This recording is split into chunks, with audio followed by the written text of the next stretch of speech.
से मिलन के कब से बच्चे बुला रहे हैं, मिल जाओ आज हमसे, दृष्टि से सृष्टि रच दो। ओम शांति। हम सभी समर्पित भाई बहनों का परम सौभाग्य है जो आज हमारी अति प्यारी अति न्यारी बाप दादा की लाडली अपनी चलन और चेहरे से अपने वरदानी बोलों से हम सबको पालना करने वाली हमारी आदरणीय चंद्रिका दीदी जी हम सबके सम्मुख में हैं। तो हम सभी अपनी एक हाथ हिला करके आदरणीय दीदी जी का दिल से स्वागत करते हैं। स्वागत है दीदी, स्वागत है, स्वागत है। पिछले 2 दिनों से दीदी जी हम सबके साथ रह कर के अलग अलग ग्रुप्स को अलग अलग तरीके से पालना देते हैं। तो आज अपनी अमूल्य समय निकाल करके हम सबके सामने हैं। तो दीदी जी के वरदानी बोल सुनने के पहले हमारी आदरणीय बीना दीदी जी अपने शब्दों द्वारा हम सबके अंदर उमंग उत्साह बनेंगे। आदरणीय बीना दीदी जी। ओम शांति। दीदी जी इस बार के विज़िट में हमने समय निकाल करके सभी ब्राह्मण परिवार के लिए और विशेष समर्पण भाई बहनों के लिए भी समय निकाला है। कभी कभी दीदी जी आते हैं फ्लाइंग विज़िट में, एक ही दिन में भी चले गए हैं। हाँ, लेकिन इस बार हम सभी बहुत अनुभव ले रहे हैं। दीदी ये सभी बहनें और भाई चेन्नई के सभी सेंटर्स के समर्पित हैं और आसपास के सेंटर्स जो 2-3 घंटे दूर है वहाँ से भी कुछ बहनें आई है।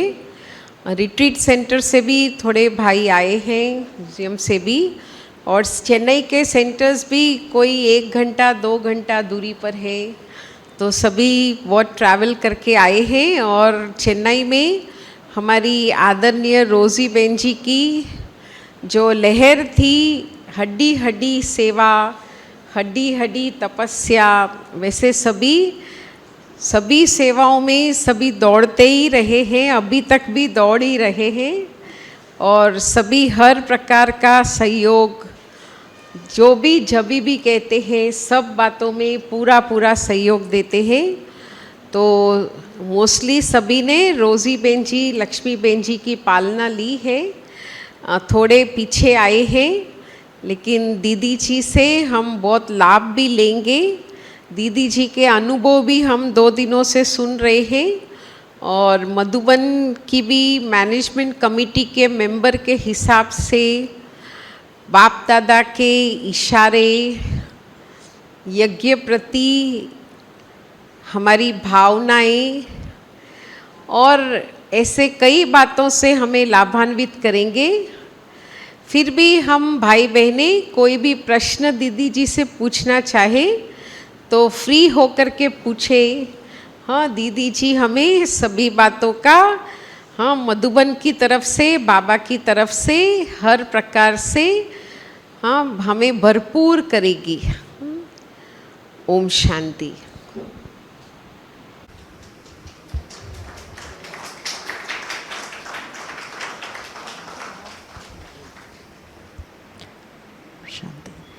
ओम शांति।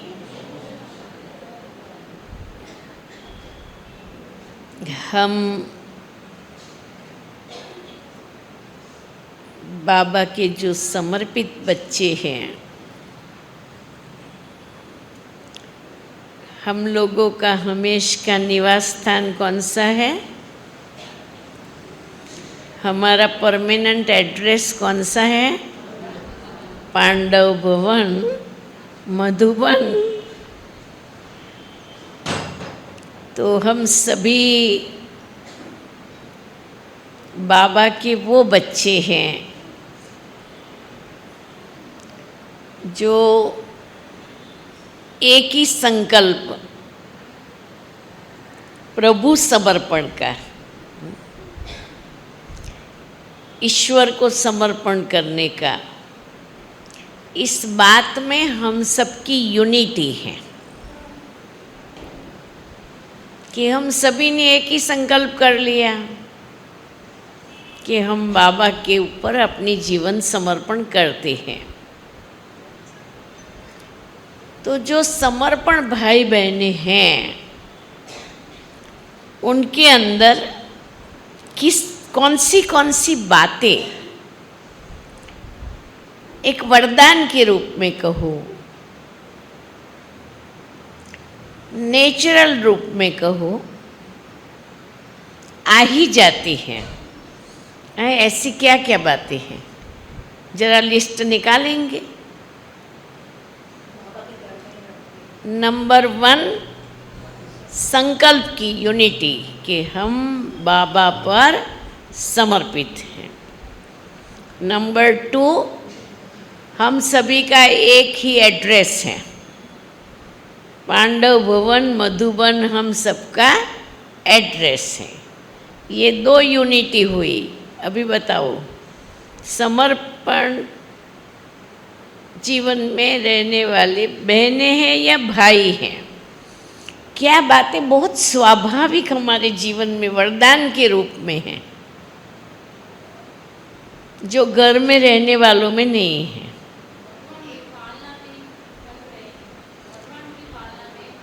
लिखना पॉइंट्स, स्वयं परमात्मा की पालना में पल रहे हैं।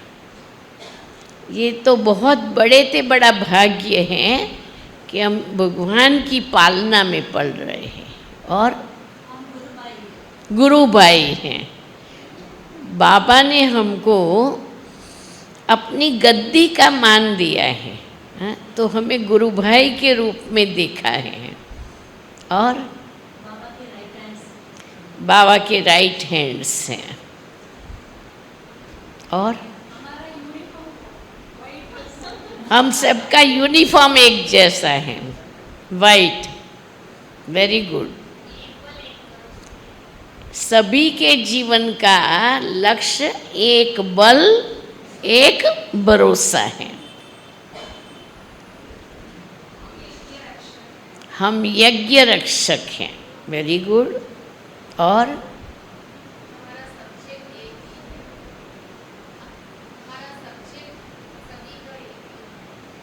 एक थोड़ी है, 4 सब्जेक्ट है।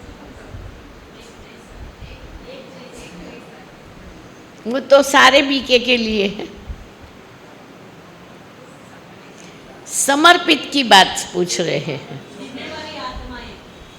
सभी पूरे विश्व कल्याण और विश्व परिवर्तन के जिम्मेवार आत्माएं हैं, रिस्पॉन्सिबल आत्माएं हैं। हाँ, एक बाबा दूसरा न कोई, एक बल एक भरोसा, एक फैमिली के ही सदस्य हैं। बाबा के साथ हमारे सर्व संबंध हैं। ठीक है, अभी वो तो सबके लिए है। तो मैं क्या कहना चाहती हूँ कि हम जो समर्पित भाई बहनें हैं, एक ही समर्पण के संकल्प से बाबा के बन गए। किसी को 60 साल हुआ, हमारे जैसे को समर्पित हुए, कोई को 50 हुआ होगा, कोई को 25 हुआ होगा, कोई को 5 हुआ होगा। तो जीवन समर्पण करके हम यज्ञ में चलते आ रहे हैं। अब जब हमने जीवन समर्पण किया था, उस समय की हमारी मन की स्थिति और आज की हमारी मन की स्थिति, हम क्या कहेंगे, कैसी है? हम जब समर्पण हुए तब की मन की स्थिति और आज की हमारी मन की स्थिति, उसमें क्या प्रगति है, हम क्या कहेंगे, हम अपने को कौन सा सर्टिफिकेट दे सकते हैं कि जब मैं बाबा के यज्ञ में समर्पण हुआ तब मैं क्या सोच करके आया था। फिर इतने साल हो गए, अब समर्पित जीवन के हिसाब से हम सभी की स्थिति क्या होनी चाहिए, ये वर्तमान समय के हिसाब से हम सभी को चिंतन करने का विषय है। जब यज्ञ को 88 वर्ष हो गया है, हमारे देखते देखते हमारे पूर्वज आत्माएं देह त्याग करके चले गए हैं। हम जब जीवन समर्पण करते तो हमारा लक्ष्य भी तो यही होता है ना कि हमें संपूर्ण बनना है।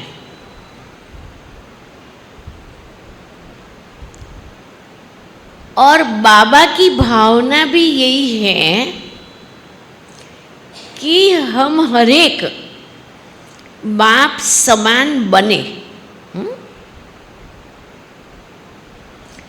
तो ये जो मुख्य बात है बाप समान बनने की, क्योंकि अभी जो हम सेंटर पर रहते हैं तो आने वाले लोगों की हमारे में क्या अपेक्षा होती है, वो हमारे में क्या देखना चाहते हैं। जो आने वाले भाई बहने हैं ना, वो हमारे को क्या देखना चाहते हैं, वो देखना चाहते हैं कि ये यज्ञ में रहते हैं, ये समर्पित हैं, तो ये तो जैसा बाबा बताते वैसे ही होने चाहिए। वो हमारे अंदर संपन्नता को देखना चाहते हैं, वो हमारे अंदर संपूर्णता को देखना चाहते हैं, क्योंकि उन्हों के लिए तो हम ही फॉलो फादर हैं। ना उन्होंने ब्रह्मा बाबा को देखा है, ना उन्होंने दादियों को देखा है, ना उन्होंने सेंटर लाइफ की पालना ली है। तो उन्हों के लिए तो हम लोग बहुत ऊंची स्टेज पर है, क्योंकि जो चीज़ वो नहीं कर पाए वो हमने तो की है। एक कदम तो आगे है ना हम, कि हमने सब कुछ त्याग करके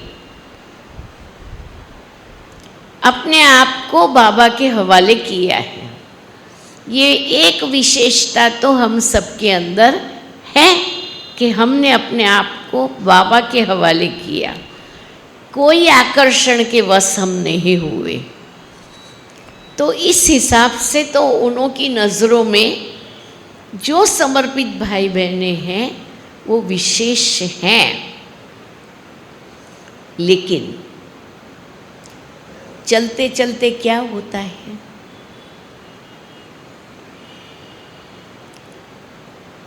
उन्हों के बीच में और हमारे बीच में बाबा ने कोई लाइन डोरी नहीं रखी है। बाबा के लिए सब बच्चे हैं, सब बाबा के घर में आते हैं, पढ़ते हैं, सेवा करते हैं, हमारे साथ साथ रहते हैं, हमारे साथ साथ जीते हैं। अब वो लोग तो स्वाभाविक है कि हमें ऑब्जर्व करेंगे, वो हमें देखेंगे कि हमने कहाँ तक ज्ञान को अपने जीवन में धारण किया है, या जैसे बाबा कहते हैं वो अपने चलन और चेहरे के द्वारा बाबा के ज्ञान की प्रत्यक्षता हमारे द्वारा कितनी हो रही है वो पॉजिटिव भाव से देखते हैं। उनका भाव कौन सा है? पॉजिटिव है। वो पॉजिटिव भाव में से समर्पित भाई बहनों के लिए आने वाले भाई बहनों के दिल में अगर कोई दूसरा भाव हो जाता है, सम्मान कम हो जाता है,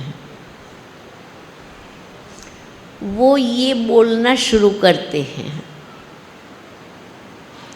कि ठीक है, अभी बाबा कहते हैं न, वैसे सेंटर पर रहने वालों से हम घर में रहने वाले ज़्यादा अच्छे हैं। हाँ, बाबा की उस बात को वो उठा तो सकते हैं ना, वो कब उठाएंगे? उन्हों में वो बोलने की हिम्मत कब आएगी? हाँ, जब हमारी धारणाओं को वो लोग देखते हैं कि जो बेसिक धारणा है, जो बेसिक मर्यादाएं हैं, उस पर भी हम नहीं चल रहे हैं, तब उनको होता है कि ठीक है, ये लोग सेंटर पर रह करके भी नहीं करते हैं। अगर हमने घर गृहस्थी में रह करके नहीं किया तो ठीक है, कोई बड़ी बात नहीं। अगर मुझे देख करके किसी को ये सोच चला तो मेरे मार्क्स कम हुए कि नहीं हुए? देखो, यहाँ हमारा पद बनता है, रिमार्क्स के आधार पर मार्क्स मिलते हैं। हमें मार्क्स कैसे मिलते हैं? आपके लिए क्या रिमार्क हैं, उसके आधार पर आपके मार्क्स जमा होते हैं। तो कम से कम हम जो समर्पित भाई बहने हैं, हमें तो 3 सर्टिफिकेट लेने ही होंगे। कौन से 3 सर्टिफिकेट? कौन से 3 सर्टिफिकेट? स्वयं प्रिय, लोकप्रिय और प्रभु प्रिय। ये 3 सर्टिफिकेट हमको लेना पड़ेगा, कुछ भी हो। तो ये 3 सर्टिफिकेट हम कैसे ले? देखो, सेंटर लाइफ में रहना मासी का घर नहीं है, क्योंकि हर कोई हमारा स्क्रीनिंग करता है। ऊपर से बाप दादा करता है और नीचे से साथी भाई बहने करते हैं, दुनिया वाले करते हैं, और संपूर्णता का मापदंड तो सबको मालूम है। एक संपन्न व्यक्ति किसको कहा जाए, एक संपूर्ण व्यक्तित्व दुनिया के हिसाब से भी एक संपूर्ण व्यक्तित्व किसको कहा जाए, वो तो सभी लोगों को मालूम है। तो हम जो सेंटर पर रह करके समर्पित जीवन जी रहे हैं, एटलीस्ट ये लोकप्रिय, स्वयं प्रिय और प्रभु प्रिय, ये 3 सर्टिफिकेट तो हमें लेने चाहिए। कैसे लेंगे? पहला सर्टिफिकेट खुद को ही खुद को देना पड़ेगा। कोई भी एजुकेशन के लिए, कोई भी डिग्री के लिए अप्लाई करना हो तो पहला फॉर्म किसको भरना पड़ेगा? खुद को ही भरना पड़ेगा ना। खुद को ही फॉर्म भर करके अप्लाई करना पड़ेगा। खुद का परिचय, खुद की योग्यताएं, खुद की लिमिटेशंस, खुद की विशेषता, वो फॉर्म में जितना भरा हुआ होगा वो पहले खुद को भरना पड़ेगा ना, और भर करके पहले खुद की सिग्नेचर करनी पड़ेगी ना, तब आगे कैरी फॉरवर्ड होगा। तो मुझे स्वयं प्रिय का सर्टिफिकेट लेना है। हम सभी ये चेन्नई का समर्पित भाई बहनों का गैदरिंग एक कमाल करके दिखावे। ऐसा गैदरिंग मिलता थोड़ी ही है। मैं बहुत खुश हूँ क्योंकि समर्पित माना हम जिन्स, और हम जिन्स के साथ बैठ करके इंटरेस्ट की बातें करना, ये हमारे इंटरेस्ट की बात है ना, और उसमें सभी के विचार मिलना ये कितनी बड़ी बात है। तो मुझे स्वयं प्रिय का सर्टिफिकेट कब मिल सकता है और कैसे मिल सकता है, ये हमारी एक वर्कशॉप है आज, प्रैक्टिकल वर्कशॉप का सब्जेक्ट है स्वयं प्रिय, लोकप्रिय, प्रभु प्रिय। अब बताओ स्वयं प्रिय बनने लिए क्या करना पड़े? हाथ ऊपर करके बताओ। कोई एक लिखने वाला बैठो। भाइयों में लिखने में कौन एक्सपर्ट है? भाइयों में लिखने में कौन एक्सपर्ट है? अपने आप हाथ ऊपर करके आगे आ जाओ ना। हाँ, बहनों में लिखने में कौन एक्सपर्ट है? भाई कोई एक आवे और लिखे। मीना बहन बोलो ना किसको, फिर हमारा वर्कशॉप का वर्कशीट बनेगा। जो यंग होते हैं वो तो होशियार होते हैं। ये हमारा यंगेस्ट भाई है, खड़े हो जाओ। यंगेस्ट यंग भाई, आप तो यंग थोड़ी है, वो है वो बीठे पीछे बैठा है, देखो। अरे आप अपने को यंग नहीं समझते हो, खड़े हो जाओ। नहीं, आप बैठो। ये पीछे से दूसरी लाइन में जो कुमार है वो कौन है बहन? मीना बहन।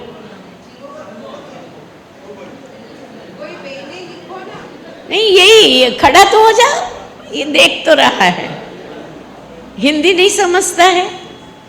आप क्या करते भैया?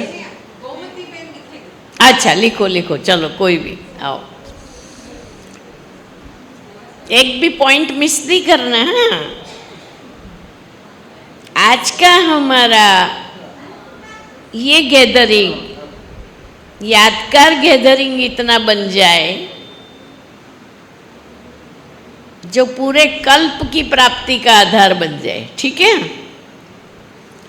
अब पहली बात, मुझे स्वयं प्रिय बनना है, तो मैं खुद को प्रिय लगूं, मैं खुद को सर्टिफिकेट दे सकूं। बाबा भी पूछे कि हाँ बच्ची तुम 8 में आ सकती हो, तो मैं हाथ उठा सकूं। हाँ, उसके लिए मुझे क्या करना चाहिए? क्या करना चाहिए? हाँ, दिनचर्या को फॉलो करना है। ब्रह्मा बाबा की दिनचर्या को फॉलो करना है। ठीक है? हाँ, स्वमान में स्थित रहना है। Very good. अमृत वेला एक भी दिन मिस नहीं करना है। हाँ, चारों ही सब्जेक्ट में पास होने का। मुरली भी एक दिन मिस नहीं करना है।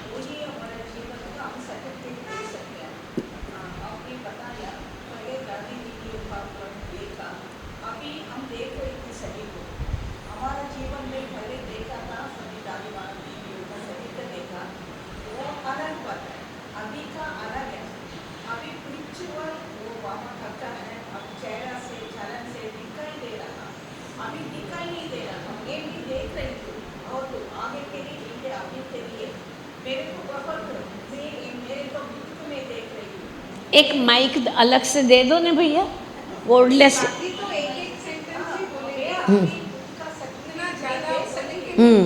माना मेरा जीवन में इतना साल से मैं चल रही हूँ, बहुत खुशी है, जीवन में बहुत अच्छा है। मैं मेरे के लिए खुद का सर्टिफिकेट दे सकता है। ओम शांति। ठीक है। हम खुद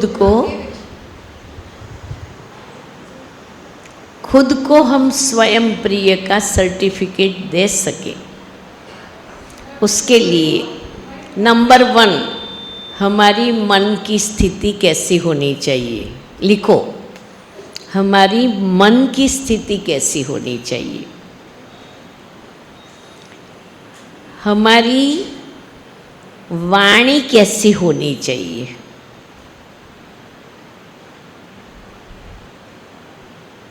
हमारा लोगों के साथ का व्यवहार कैसा होना चाहिए।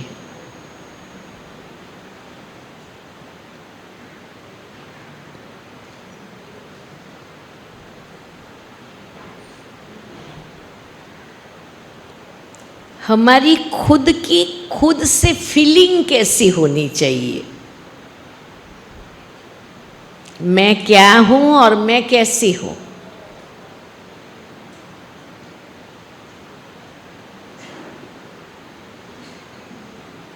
और मेरे में किन किन चीज़ों की इम्प्रूवमेंट की आवश्यकता है।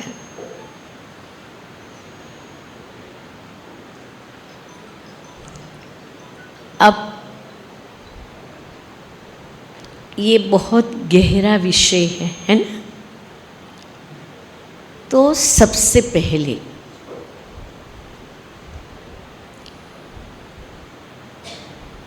अपने अंतरात्मा में कोई बात की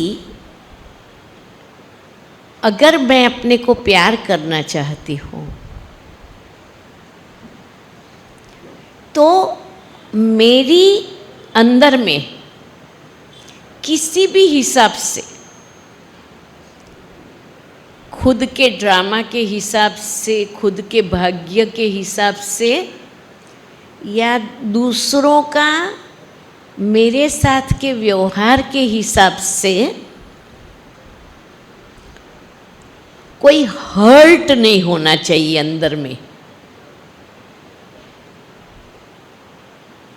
समझ गए ना? जरा भी हर्ट नहीं होना चाहिए अंदर में, दुख नहीं होना चाहिए, खुशी गायब नहीं होनी चाहिए।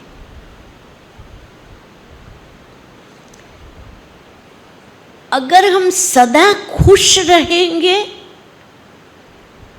तो चेहरे पर चमक रहेगी। तो चेहरा सदा चमकता रहे, उसके लिए मुझे अपने दिल अंदर जरा भी हर्ट न हो। अगर समझो मेरा किसी से गलत व्यवहार हुआ तो भी मुझे हर्ट होगा।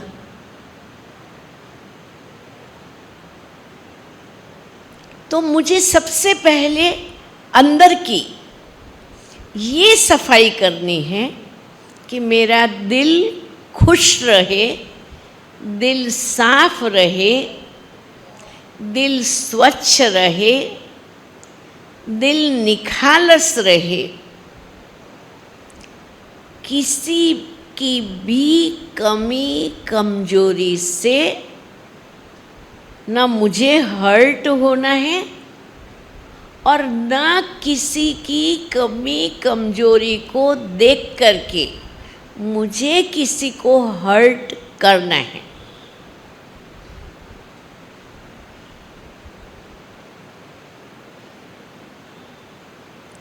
देखो, बात छोटी होती है,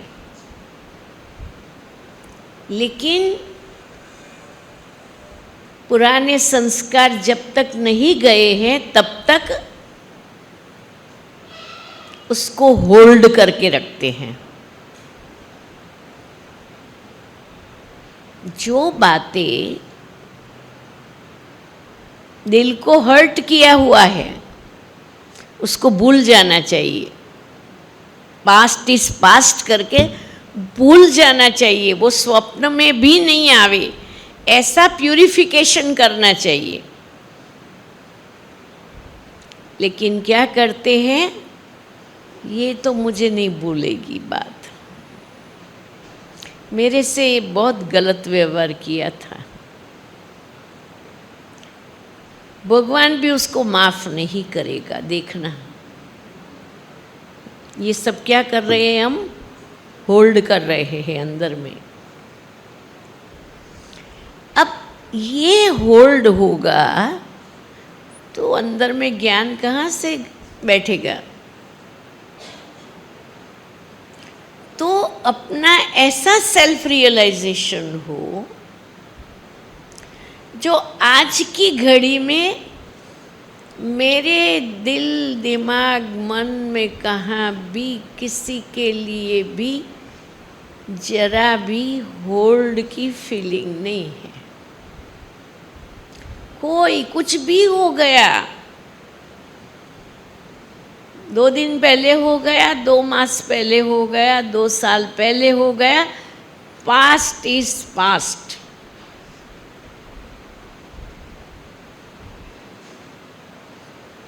तो एक हर्ट की फीलिंग नहीं। दूसरा, मुझे खुद के लिए पूरा सेल्फ रिस्पेक्ट हो।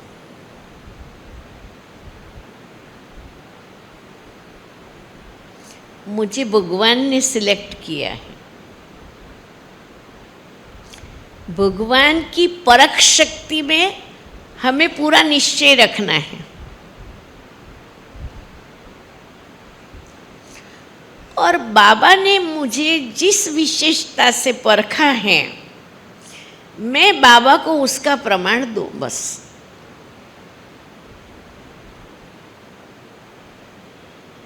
तो बाबा को देखते रहे और अपनी विशेषता को देख करके और बहुत ही अपने आप से सेल्फ रिस्पेक्ट में, आत्मसम्मान में रह करके चलते रहे। किसी को देख करके अपने स्वमान को कम नहीं करें। वैसे भी एक ना मिले दूसरे से तो हमें कंपैरिजन में तो जाना ही नहीं है, कॉन्ट्रास्ट में जाना ही नहीं है। हर एक का पार्ट अपना अपना है, मेरा पार्ट अपना है और मैं अपने पार्ट को बहुत प्यार करती हूँ। तो सेल्फ रिस्पेक्ट बना रहे, प्रैक्टिकल में बना रहे। अगर हमारा खुद का पेट भरा हुआ होगा ना, तो हमें किसी से मान मिला नहीं मिला, किसी ने पूछा नहीं पूछा, हमारे को कभी कोई इच्छा ही नहीं होगी। अगर वो आया तो भी ऊपर से ऊपर जाएगा, ऊपर वाले के पास। हाँ, मान मिलता है, शान मिलता है, कुछ मिलता है, हमारा कुछ भी नहीं है। वो किसका? ऊपर वाले का है। हम अपने स्वमान की स्थिति में रहे।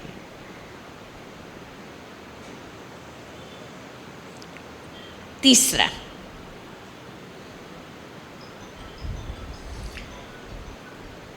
जो कुछ ड्रामा अनुसार मुझे मिला है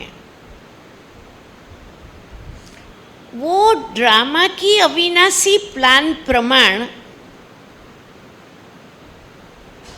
इतने बेहद के ड्रामा की शूटिंग प्रमाण परफेक्ट मिला है ना। तो मैं बहुत खुश हूँ मेरे ड्रामा से, मेरे रोल से मैं बहुत खुश हूँ। जो भी मिला है मैं एकदम सेटिस्फाइड हूँ।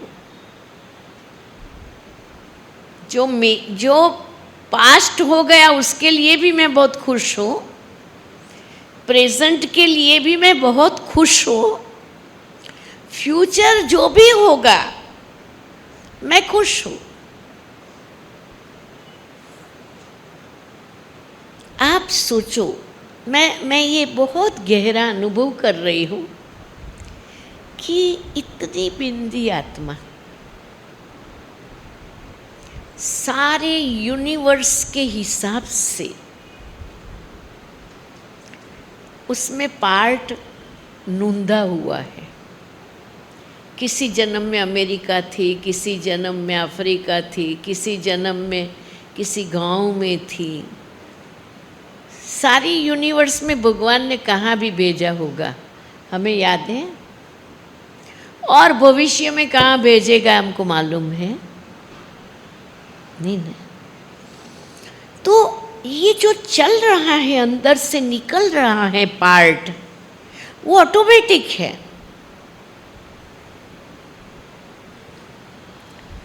तो ड्रामा के सब्जेक्ट में 6 बातें एकदम अपने दिल से फिट हो जाए, एकदम फिट हो जाए, फिर तो हम अपने को सर्टिफिकेट लेने के काबिल अवश्य बना सकेंगे। नंबर 1, ये ड्रामा हूबहू है। हर 5000 साल के बाद ये जैसा चलता है वैसा ही चलने वाला है। मुझे चिंता किस बात की है ना, स्टार्ट हो गया है।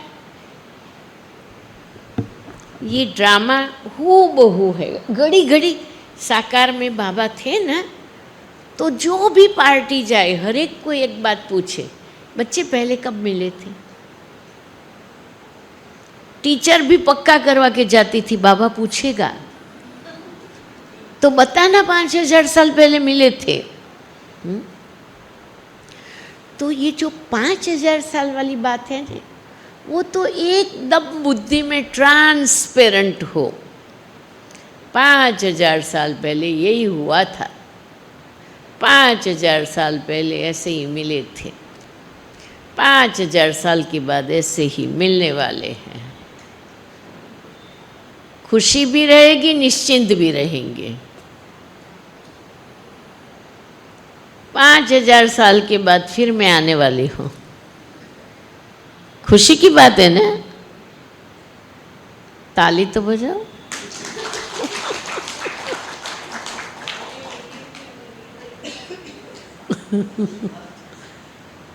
तो एक तो ये 5000 वर्ष वाली बात है ना, इमर्ज रहे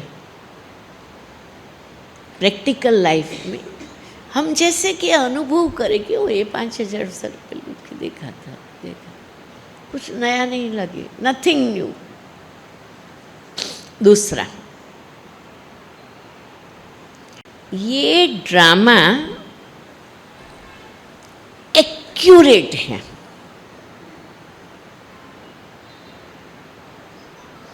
एक्यूरेट है इसलिए कोई चेंज की मार्जिन नहीं है।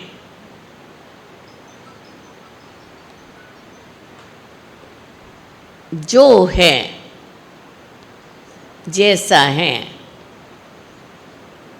ये चित्र 5000 वर्ष के बाद यहाँ होगा, ये कैमरा 5000 वर्ष के बाद यहाँ होगा, बीना बहन 5000 वर्ष के बाद यहाँ बैठेगी। एक्यूरेट, वो इधर के बदली इधर नहीं हो सकेगी। ड्रामा। हाँ? तो जब एक्यूरेट है तो एक्सेप्ट इट, वो जो है जैसा है वैसा एक्सेप्ट करो। फिर कहाँ भी ये सोच न चले आज चंद्रिका दीदी को ये बात बतानी चाहिए थी, मेरा क्लास पूरा हो जाए। फिर बाद में आप आपस में चर्चा करो। आप चर्चा में कहो कि बहन को ये बात बतानी थी, लेकिन मेरे ड्रामा में था ही नहीं, तो मैं कैसे बताती। तो हो जाने के बाद ये सोचना, इसको ये करना चाहिए था, ये नहीं करना चाहिए, उसको ऐसा करना चाहिए, इसको ऐसा नहीं करना चाहिए था, ये सोचना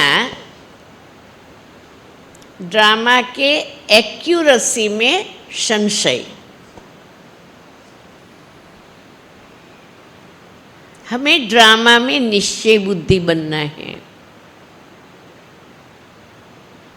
सीन, व्यक्ति, उसका डायलॉग सब कुछ एक्यूरेट है। चेंज को कोई मार्जिन है नहीं। तो मैं अपनी बुद्धि को फिर चंचल क्यों करूं? होना चाहिए, नहीं होना चाहिए, करना चाहिए, ऐसे क्यों करें? हाँ, एक्यूरेट है तो accept it, accept as it is. जैसा लोग हैं, जैसा ड्रामा है, जैसी उसकी एक्टिविटी है, बस साक्षी होकर के प्रेम से देखते रहो। वाह, बड़ा सुंदर ड्रामा है। हाँ? तीसरी बात, ये ड्रामा पॉजिटिविटी की थीम पर बना हुआ है। ये ड्रामा राइट एंगल चलता है और पॉजिटिविटी की थीम पर चलता है, जिसके लिए कहते जो हुआ अच्छा हुआ, जो हो रहा है अच्छा हो रहा है, जो होगा अच्छे से अच्छा होगा। अब जब ये पॉजिटिविटी की थीम पर बना हुआ है तो मुझे कंप्लीट पॉजिटिव रहना है। कंप्लीट पॉजिटिव, और complete positive means to stay in a present. To stay in a present, मुझे वर्तमान में ही जीना है। पास्ट इज पास्ट, फ्यूचर आया जाएगा देखेगा। अब जो हो रहा है बहुत अच्छा हो रहा है।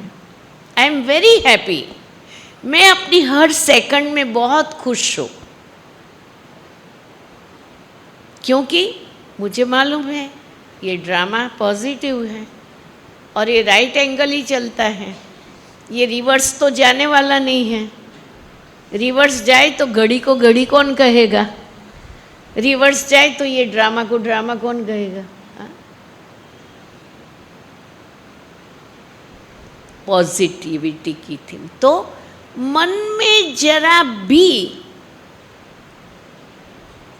संशय नहीं आना चाहिए। हमने संकल्प कर लिया ने, कभी कभी संकल्प करके कहते सोचा तो है, देखे अभी क्या होता है। Negative.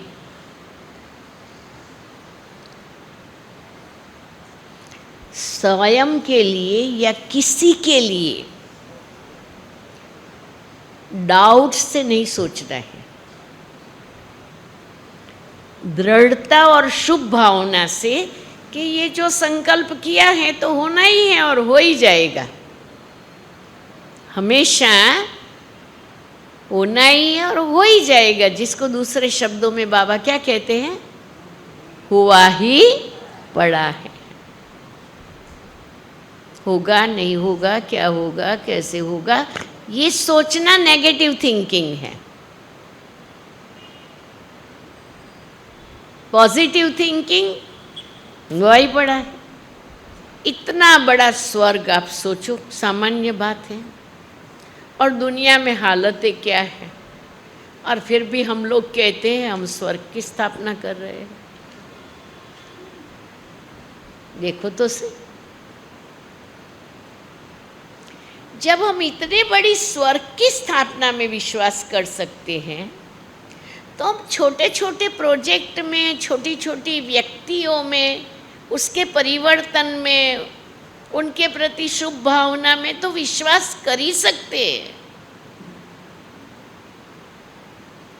To be very Frank, कहाँ भी मुझे न खुद के लिए न किसी के भी लिए मन में सोच चलता ही नहीं है कि इनसे नहीं होगा, ये कैसे करेगा, ये ठीक नहीं है, पता नहीं ये बदलेगा या नहीं बदलेगा।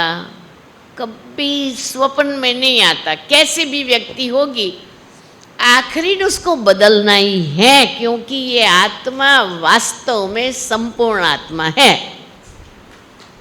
सीधी बात है। आज वो कुछ भी भले दिखाई देता है, लेकिन वो है तो संपूर्ण आत्मा। मुझे उसको संपूर्णता की नज़र से देखना है। भले ने वो मेरे को गाली लगावे, भले मेरे को सहयोग नहीं देवे, ये अभी उनका रोल है, बजा रहा है। अभी थोड़े टाइम में ठिकाने आ जाएगा, मेरे विश्वास से भी ठीक हो जाएगा। तो कभी, और खुद के लिए भी कभी कुछ नहीं होगा। एक बार मुझे 4 बुखार था, रात्रि को 8 बजे, और सुबह 2:30 बजे मुझे एयरपोर्ट जाने के लिए निकलना था।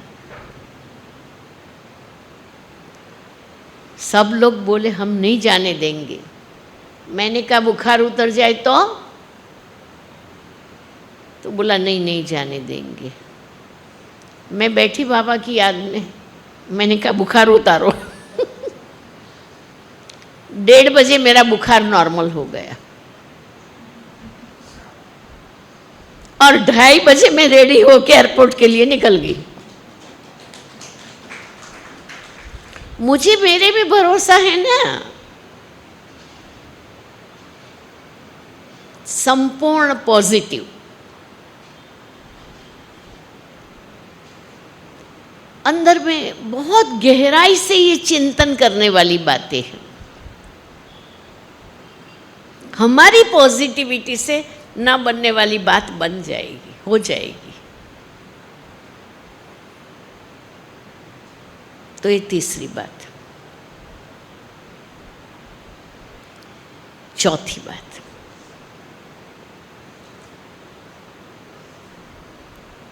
ये ड्रामा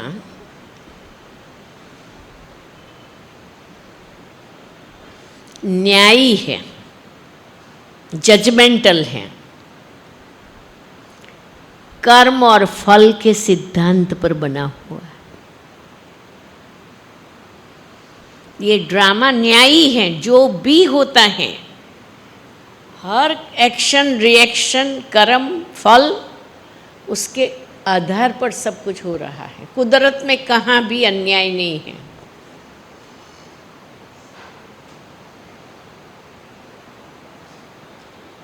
न्यायी है। जब मैं न्यायी बन करके बैठूंगी, तो मैं किसी भी परिस्थिति में कंफ्यूज नहीं होंगी। ठीक है, न्यायी है ना, न्याय अपने आप आएगा। कोई खराब नहीं है, कोई अच्छा नहीं है, कोई लूटता नहीं है, कोई लुटाता नहीं है, कोई मरता नहीं है, कोई मारता नहीं है। कैसे हो रहा है सब? लॉ ऑफ एक्शन, कर्म के सिद्धांत से चल रहा है।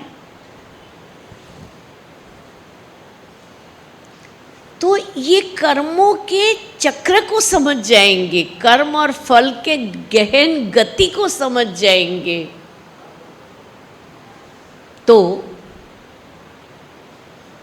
हमारा मन विचलित नहीं होगा। कोई एंटी पार्टी बन रही है, बनने दो, उनका भी भला होने दो, क्योंकि वो तो हमारी तो सर्विस ही कर रहे हैं।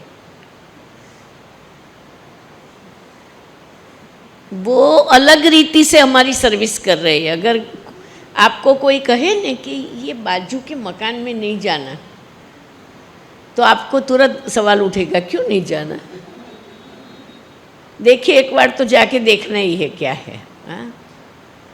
जब वो ब्रह्मा कुमारियों की बहुत ग्लानि करेंगे ने, तो लोगों को होगा एक बार जाने तो दो, क्योंकि इतना फ्लरिश हो रहा है, इतना हो रहा है, और ये कहते नहीं जाओ, देखे तो सच क्या है। तो वो तो सेवा ही कर रहा है, हमको उसमें कुछ सोचने की जरूरत नहीं। अरे जो करना है करो, न्यूज़पेपर में निकालो, व्हाट्सएप में निकालो, ढोल नगारा लेके बाजार में निकल पड़ो, कोई फिक्र करने की जरूरत नहीं है। जो करेगा वो पाएगा, हमको क्या फिक्र है। किसी की करनी पर हमें सोचने से मजबूर नहीं होना है, और हमारा टाइम वेस्ट नहीं करना है। जो करता है करने दो, जो होता है होने दो, क्योंकि आप सोचेंगे कि ना हो तो भी होने वाला ही है, तो सोचने से फायदा क्या। ना करे, आप कहेंगे तो भी वो करने ही वाला है। तो हम अपने शब्दों की कीमत कम क्यों करें।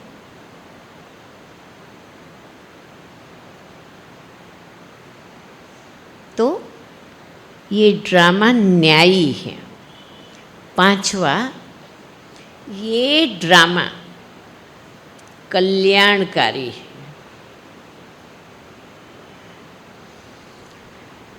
देखो, जब से बाबा आया है, कल्याणकारी बाबा आया है, कल्याण का कार्य फुल फोर्स में चल रहा है।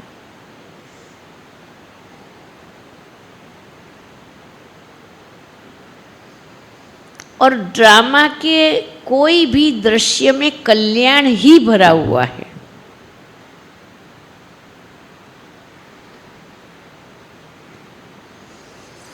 कहाँ मानसिक लेवल पर परिवर्तन आने के कारण होता है, कहाँ बौद्धिक लेवल पर परिवर्तन आने के लिए होता है।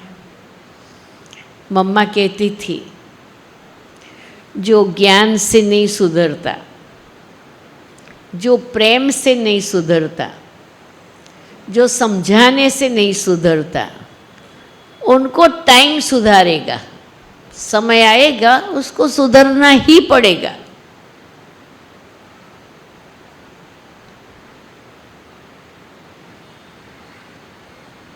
तो जो हो रहा है उसमें कल्याण हो रहा है। जिसके साथ जो भी घट रहा है, सोचते सोचते समझते समझते खुद व्यक्ति अपने कल्याण का ही सोचेगा ने, अपनी सेफ्टी का ही सोचेगा। इतने बड़े विनाश को भगवान ने क्या कहा, कैसा है? इतना बड़ा विनाश कल्याणकारी है। तो उसकी भेंट में छोटी मोटी बातें जो बाहर से नुकसानकारक दिखाई पड़ती हैं, वास्तव में उसमें समाया हुआ क्या है? कल्याण। ये ड्रामा कल्याणकारी है। और आखिरी में ये ड्रामा परफेक्ट है। ये ड्रामा परफेक्ट है।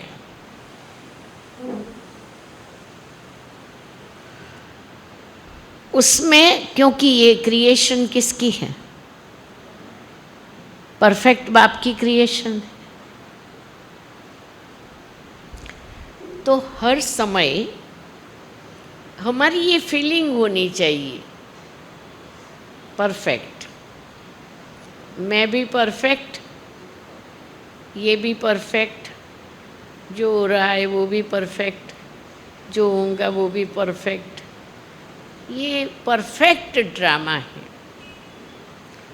और ड्रामा की सुई पर एक्यूरेट सब कुछ चल रहा है।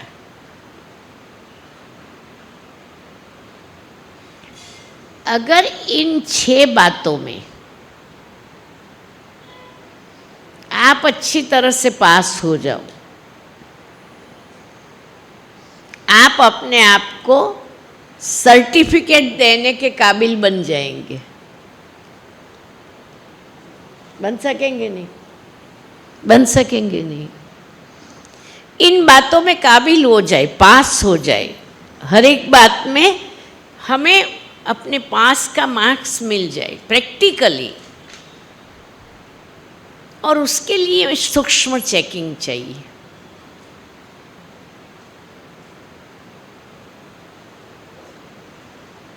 अच्छा, जो स्वयं प्रिय बनेगा ने, वो लोगों का प्रिय ऑटोमेटिक बनेगा। वो कैसे लोगों का प्रिय ऑटोमेटिक बनेगा? क्योंकि उसने खुद को समझ लिया, अपूर्णता से संपूर्णता की यात्रा को उसने समझ लिया। अगर मैं डॉक्टर बन गई तो मैं दूसरों को डॉक्टर बनाने के लिए प्रोफेसर बन सकती हूँ, पर जब तक मैं खुद डॉक्टर नहीं बनी हूँ तो मैं पढ़ा नहीं सकती हूँ डॉक्टरी।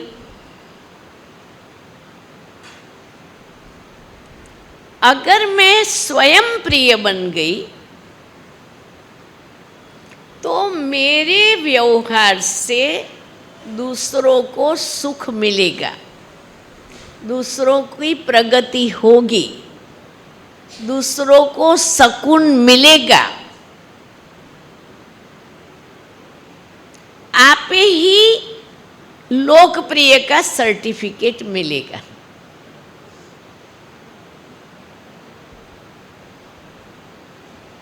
तो हमें लोकप्रिय का भी सर्टिफिकेट लेना है।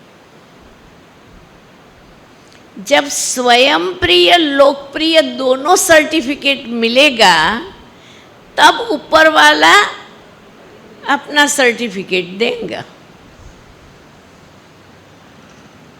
वो फाइनल में साइन करता है। इसलिए बाबा कहते, बच्चे आप ही अपने टीचर, आप ही स्टूडेंट, आप ही एग्जामिनर और आप ही रिजल्ट निकलने वाले हो। सारे पावर्स दे के रखे हैं।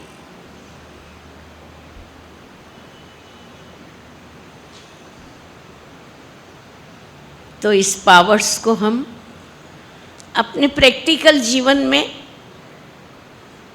अटेंशन से धारण करें, क्योंकि अभी समय बहुत नहीं है। अभी जो सेवा करनी है ना, ये सेवा करनी है। बहुत मेले किए, बहुत प्रदर्शनी की, बहुत एग्जीबिशन की, बहुत कुछ किया, लेकिन बहुत कुछ करने के बावजूद रिजल्ट से संतुष्टि नहीं होती है। क्यों? रेगुलर नहीं बनते, धारणा पर नहीं चलते हैं। उसका कारण कौन? हम। क्योंकि संदेश दिया, लेकिन धारणा मूर्ति की पालना देने की थी, वो नहीं दी। और पालना के बिना रिजल्ट नहीं निकलेगा। कुछ हमारी 2-3 बड़ी बहनों के साथ हम बैठे थे, तो ये विषय पर चर्चा चली कि सेवा तो हम लोग बहुत कर रहे हैं, लेकिन स्वयं की स्थिति में भी वो लाइट माइट नज़र नहीं आ रहा है, और सेवा में भी पहले जैसे जिज्ञासु नहीं निकलते हैं, पहले जैसे रेगुलर नहीं होते हैं। क्या कारण है? उसमें कारण निकले कि 7 दिन का कोर्स तो करा देते हैं, लेकिन फिर उनका फॉलो अप करने का कि इस बातों को जीवन में कैसे धारण किया जाए, आपको क्या डिफ़िकल्टी आती है ज्ञान में चलने में, आपको किस युक्ति से चलना चाहिए, वो पोर्शन रह जाता है। तो कोर्स करते हैं, चले जाते हैं, पर वो क्यों चले गए?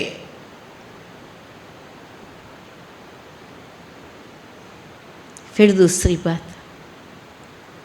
समय प्रति समय उन्हों को पूछना चाहिए कैसे हैं, खुश हो, और आपको ज्ञान में सब बातें समझ में आती हैं। उन्हों के लिए कुछ ऐसी गहरी वर्कशॉप रखे, अनुभूतियाँ रखे, पहले हमारे जीवन में अच्छी तरह से वो अनुभव हो, फिर वो दो तो अंदर जाएगा। पालना की कमी है। यज्ञ के बाबा मम्मा के अनुभवों को सुनाना, हाँ, तो अभी बहुत बढ़ रहा है ना, तो वो टाइम नहीं मिलता है। सही बात है, सही बात है। वो टाइम पालना तो पैदा किया, पालना नहीं करेंगे तो मर जाएंगे, और क्या होगा?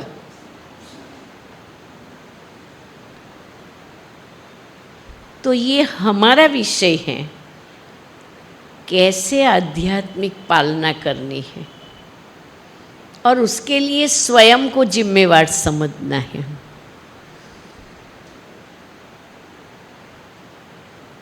और बाबा का प्रिय बनने के लिए ये पैरेलल करना पड़ेगा। ऐसे नहीं कि स्वयं प्रिय बन जाएंगे फिर धीरे धीरे लोकप्रिय, ऐसे नहीं, सब पैरेलल करना पड़ेगा।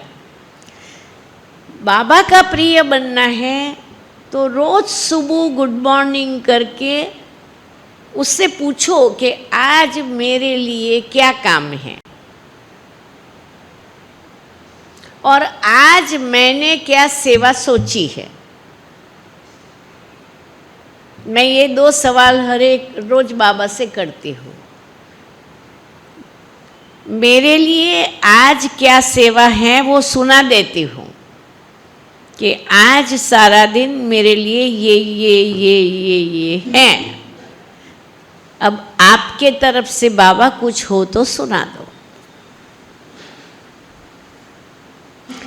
रोज रात्रि को बाबा को चार्ट देने का कि आज के दिन में जो जो सोचा था इसमें से इतना पूरा हुआ, लेकिन इतना बाकी रहा, कैरी फॉरवर्ड। कल उस पर ध्यान जरूर देना है। संभव हो तब तक आज का काम आज ही करना है, पर नहीं हुआ कैरी फॉरवर्ड। और अपना चार्ट देना है। चार्ट क्या देना है? अपनी आध्यात्मिक उन्नति का चार्ट देना है। बाबा आज के दिन मैं समझती हूँ कि बाप समान बनने की इस बात को मैंने समझा। बाबा सागर हैं। बाबा कहते मैं जो हूँ जैसा हूँ, मेरे को केवल 8 ही समझते हैं। तो उनके जैसा बनने के लिए उनको समझना पड़ेगा।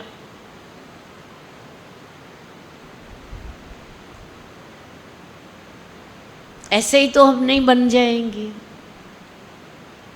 तो मैं कभी बाबा को अमृत वेले कहती हूँ, बाबा तू प्यार का सागर है ना। अब आज मैं सारा दिन तू प्यार का सागर क्यों है उसी बात पर सोचने वाली हूँ। तू मुझे मदद करना। तू प्यार का सागर क्यों है? तू दिखाई नहीं देता, लेकिन फिर भी तुम्हें लोग इतना प्यार क्यों करते हैं? तुम्हारा प्यार देने का, करने का तरीका क्या है? मेरे को तेरे जैसा सागर बनना है।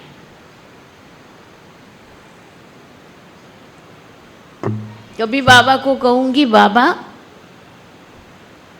तू दयालु है, कृपालु है, तो तू क्या दया करता है? कैसे इतनी बड़ी दुनिया पर दया करता है?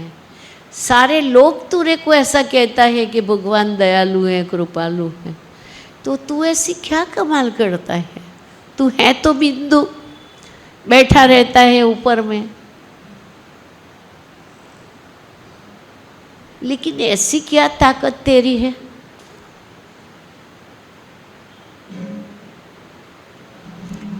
जितना जितना बाबा को चिंतन में लाते जाएंगे तो हम उसके प्रिय बनते जाएंगे, हम उसको प्यार करते जाएंगे, हम जितना उसके नज़दीक जाते जाएंगे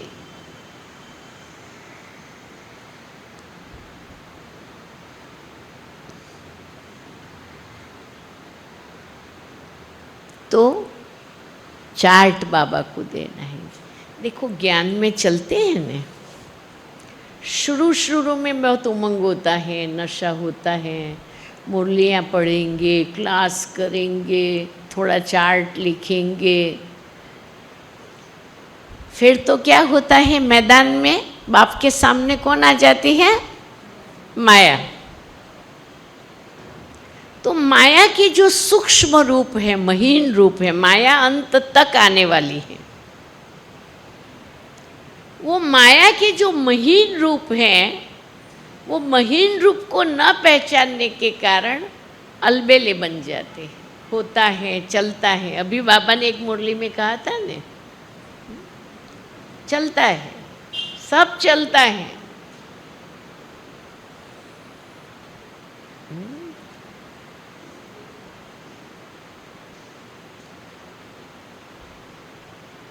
तो हमें ही अपने ऊपर बहुत गहरा अटेंशन देना होगा। कम से कम अभी हम लोग ऐसा ना करें कि हम माया को नहीं पहचानते हैं। अभी माया की परख तो अच्छी होनी चाहिए, क्योंकि हमें विजयी बनना है और पूरी सेना को विजयी बनाना है। पूरे संगठन को हमें विजयी बनाना है।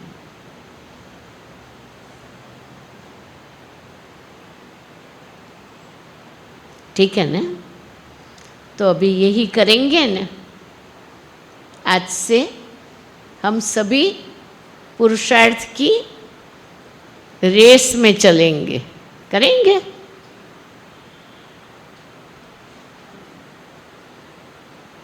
तीन सर्टिफिकेट लेने हैं बस, स्वयं प्रिय, लोकप्रिय, प्रभु प्रिय।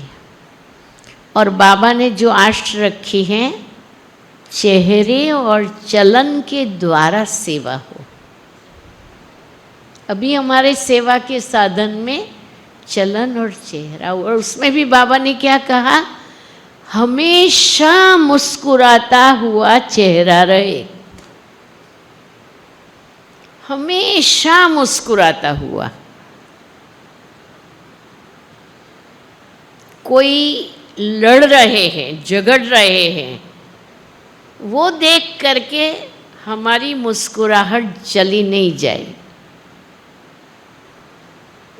हाय ये क्या कर रहे हैं, ऐसा सोचने में हमारे चेहरे की खुशी चली ना जाए। हाँ, निरंतर खुश रहे। प्रसन्नता, संतुष्टता, मुस्कुराता हुआ चेहरा, तो चलन और चेहरे से सेवा कितना इजी है।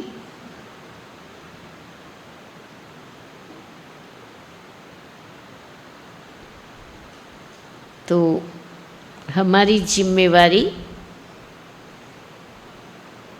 अधिक है। बाबा ने जिम्मेवारी का ताज दे दिया। साकार पार्ट पूरा कर लिया, अव्यक्त पार्ट पूरा कर लिया। अब कहा अभी बजाओ, ये सारे पार्ट आप लोग बजाओ।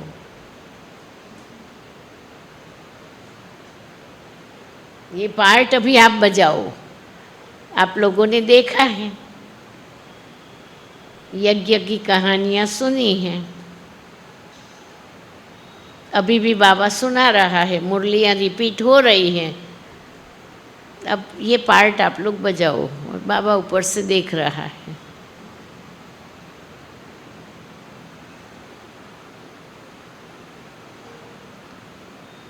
ठीक है, पूरा करें।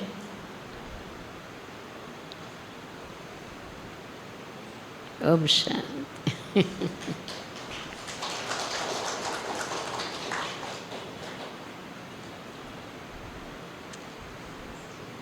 कोई कुछ कहना चाहते हैं या पूछना चाहते हैं? टाइम पूरा हो गया, कितने बजे तक था?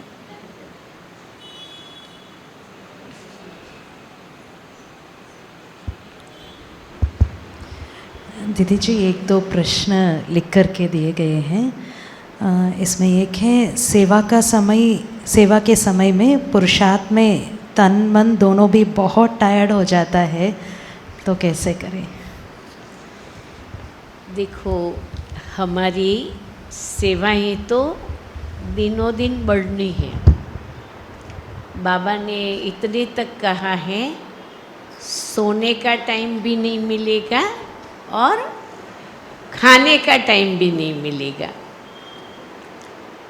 तो मैं अपने जीवन से अनुभव के आधार पर आपको बताती हूँ। मेरी डिक्शनरी में 3 शब्द निकाल दिए हैं मैंने।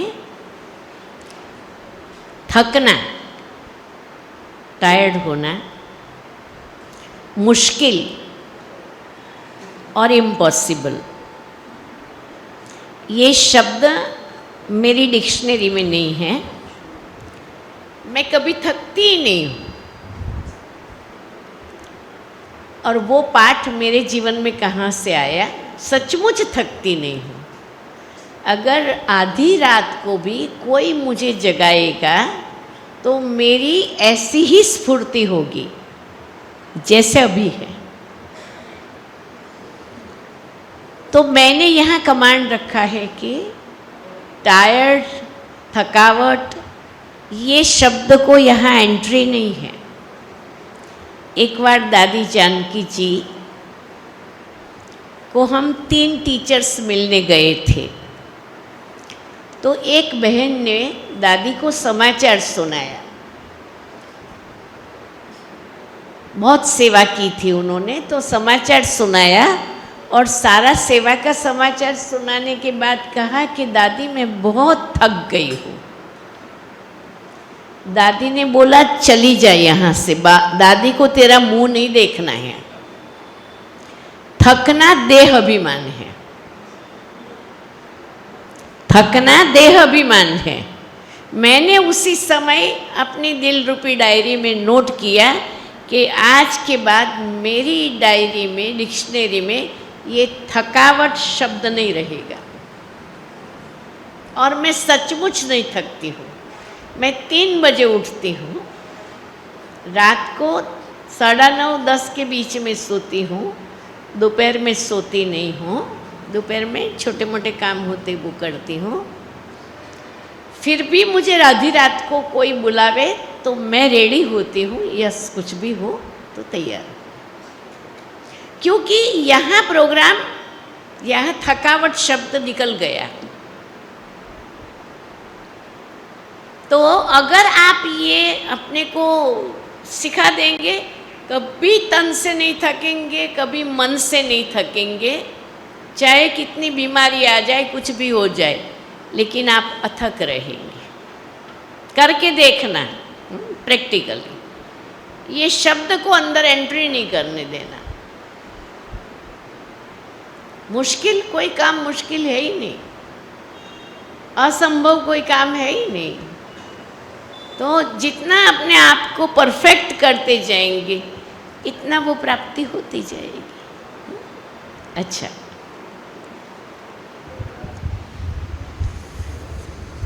थैंक यू दीदी जी। दूसरा एक प्रश्न है, हम अकेले रहते हैं, बाहर का वातावरण बहुत ख़राब है, ऐसे समय पर हम अपने आप को, स्वयं को कैसे सेफ रखें? बाबा मिला फिर भी अकेले रहते हो? बाबा है ना, अकेले कैसे हो? देखो, कोई भी साकार व्यक्ति किसी का हमेशा साथी नहीं बन सकता है, ये बात आप नोट कर लो। कोई भी साकार व्यक्ति किसी का हमेशा साथी नहीं बन सकता है। हस्बैंड वाइफ वर्षों तक साथ में जीते हैं और अचानक एक दो के दुश्मन बन जाते, डाइवोर्स ले लेते हैं। कहाँ वफादारी रही? दो भाई साथ में रहते रहते बिजनेस करते करते एक दो को धोखा देते हैं और एक दूसरे को जान से मार देता है। सुनते हैं नहीं सुनते हैं ये सारी कहानियाँ? तो आप ये नहीं समझो मैं अकेला रहता हूँ। शाबाश तो हमारी ब्रह्मा कुमारी बहनों को देनी चाहिए फिर तो, जो अकेली अकेली सेंटर संभालती हैं। तो ये सोचो ही नहीं मैं अकेला हूँ, बाबा मेरे साथ है। और बाबा को आप याद करेंगे, बाबा आपको हर प्रकार से मदद देंगे। वो चाहे किसी का आधार लेके आपको मदद देगा, किसी साकार का साथ दे करके मदद देगा, लेकिन आप ये निकाल दो कि मैं अकेला हूँ, बाबा मेरे साथ हैं, बस। नहीं तो सारे परिवार में होते हुए व्यक्ति घर से बाहर निकलता है, अकेला होता है, एक्सीडेंट होता है, मर जाता है। अकेले की कोई डेफिनेशन है क्या? और साथ की भी कोई डेफिनेशन है क्या? हाँ? इसलिए मगज से निकाल दो मैं अकेला हूँ, मैं कंबाइंड हूँ, मैं मेरे बाबा के साथ। ठीक है भाई, राइट है ये? राइट।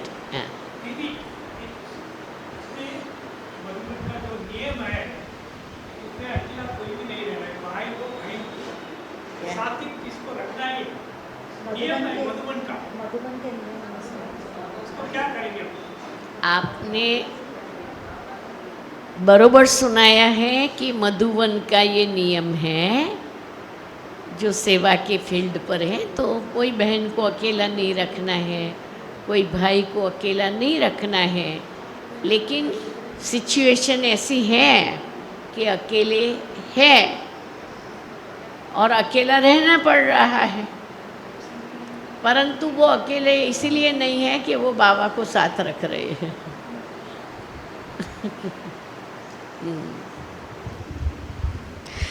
थैंक यू दीदी जी। तीसरा प्रश्न है, योग में नींद का प्रॉब्लम है दीदी, तो योग में नींद का प्रॉब्लम है, तो नींद को जीतने की कुछ विधि बताएं। देखो, नींद है ना, वो बहुत अच्छी चीज़ है।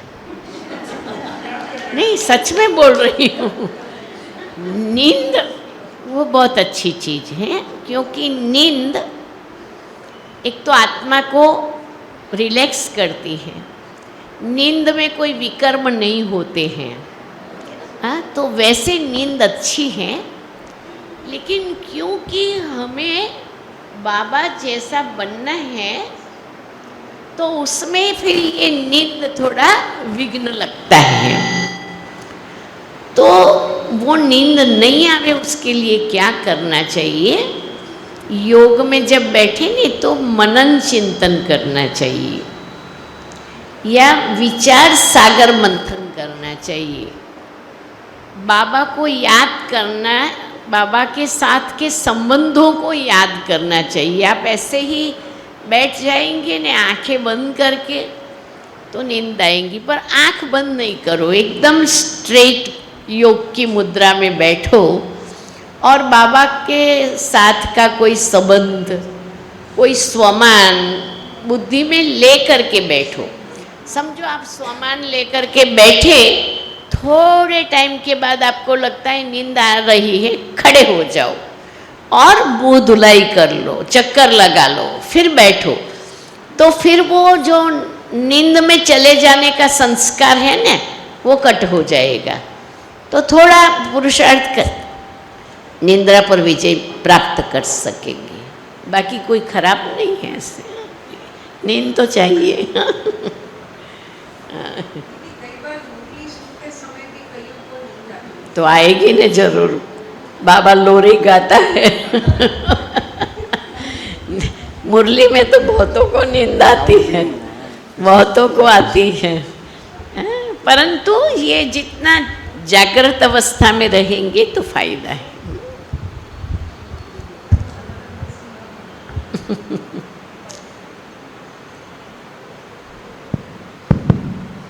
और किसी को कोई प्रश्न दीदी जी से पूछना है तो पूछ सकते हैं। कोई भी पुरुषार्थ की बातें जो हम दीदी जी से क्लैरिफाई करना चाहते हैं तो हम खुली दिल से पूछ सकते हैं।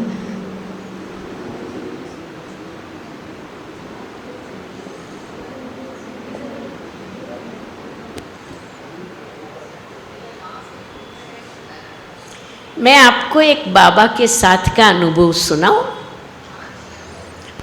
बाबा की संपूर्ण कर्मातीत अवस्था, उसको मैंने देखा है और उसका मैंने अनुभव किया है। तो वो मैं 2-3 अनुभव है मेरा, वो सुनाती हूँ। तो बाबा मुरली में चलाते हैं ना कि बच्चों को अच्छे अच्छे विषय पर भाषण तैयार करना चाहिए। तो फिर एक बार मैंने योग के सब्जेक्ट पर भाषण तैयार किया, आधे घंटे का भाषण तैयार किया। फिर अहमदाबाद से आबू जाना तो नज़दीक है और हमारे पिताजी रेलवे में स्टेशन मास्टर, तो मुफ्त में फर्स्ट क्लास का पास मिलता था।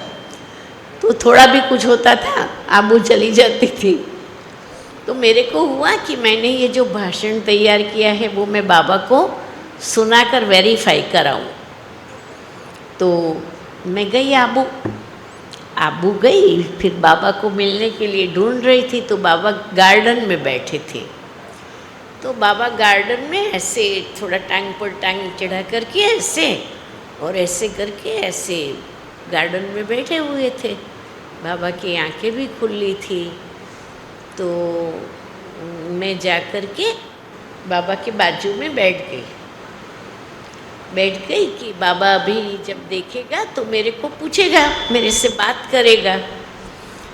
तो मैं तो बाबा को मुंह के तरफ देखते हुए बैठी रही कि बाबा बुलाते बुलाते। तो 5 मिनट हो गई, 7 मिनट हो गई, 10 मिनट हो गई, बाबा ने बुलाया ही नहीं।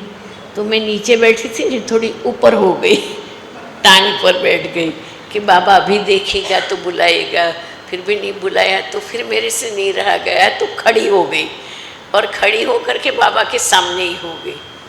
तो जैसे खड़ी हो के बाबा के सामने गई नहीं तो बाबा ऐसे ऐसे करके, जैसे कोई अचानक से ध्यान से नीचे आता है ना, संदेशी ध्यान से नीचे आती है, ऐसे बाबा ने बोला, अच्छा बच्ची तुम आई हो? मैंने कहा बाबा मैं तो कब से आई हुई हूँ। तो बोला अच्छा बाबा शिव बाबा की याद में बैठा था, तो बाबा का ध्यान नहीं गया तेरे पर। तो कहा अच्छा बच्ची क्यों आई हो? मैंने कहा बाबा आपने बोला था ना कि भाषण तैयार करना चाहिए, तो मैंने भाषण तैयार किया है आपको सुनाने लिए। तो क्या तुम सुनाओगी बच्ची? मैंने कहा हाँ। तो मैं तो तैयार होके ही गई थी, तो मैं तो बाबा के सामने खड़ी होकर गई। उस समय मेरी 19 साल की उम्र थी। तो मैंने तो भाषण किया। बाबा बहुत खुश हो गया, गोदी में ले लिया बाबा ने। कहा बच्ची तुमने तो बहुत अच्छा भाषण किया, बाबा को ऐसे ही चाहिए, फालतू तिक तिक नहीं, तुमने योग पर बहुत अच्छा भाषण तैयार किया है। ऐसे करके बाबा मिले। तो उस समय जो बाबा की स्थिति थी ना, वो बिल्कुल जैसे कर्मातीत अवस्था की स्थिति थी। बाबा होते हुए भी बाबा को कुछ नजर मना, इतना बाबा अपने में लीन हो गया था। फिर दूसरा एक अनुभव है, तो बाबा अव्यक्त हुए उसके 1 मास पहले मैं पार्टी लेकर के गई थी, 7-8 लोगों की पार्टी थी। फिर जब जाते थे नहीं तो बाबा गो सुन कम सुन देते थे, तो मैं ग्रुप को लेकर के गो सुन कम सुन टोली लेने के लिए बाबा से छुट्टी लेने के लिए गई। तो बाबा ने एक एक को दृष्टि दे करके बाबा टोली देते गए, छुट्टी देते गए। आखिरी में मेरा नंबर आया, तो बाबा ने मेरा हाथ अपने हाथ में पकड़ा। फिर बाबा दृष्टि देने लगे। बाबा ने काफ़ी समय तक दृष्टि दी, और दृष्टि देते देते बाबा की आंखों से प्रेम के मोती गिरने लगे। मेरी आंखों से भी प्रेम के आंसू जाने लगे। बाबा ने गो सुन कम सुन दिया। मैं वहाँ से गई, पर जैसे ही बाहर निकली तो मेरे मन में एक संकल्प बार बार आने लगा, इस बाबा को इस रूप में तुम फिर कभी नहीं देखोगी। इस बाबा को इस रूप में तुम फिर कभी नहीं देखोगी। ये टैप की तरह अंदर रिकॉर्डिंग चलने लगा। मैं बहुत ब्रेक करने गई कि अरे मुझे ऐसा व्यर्थ संकल्प क्यों आता है, मुझे ऐसा सोच क्यों आता है।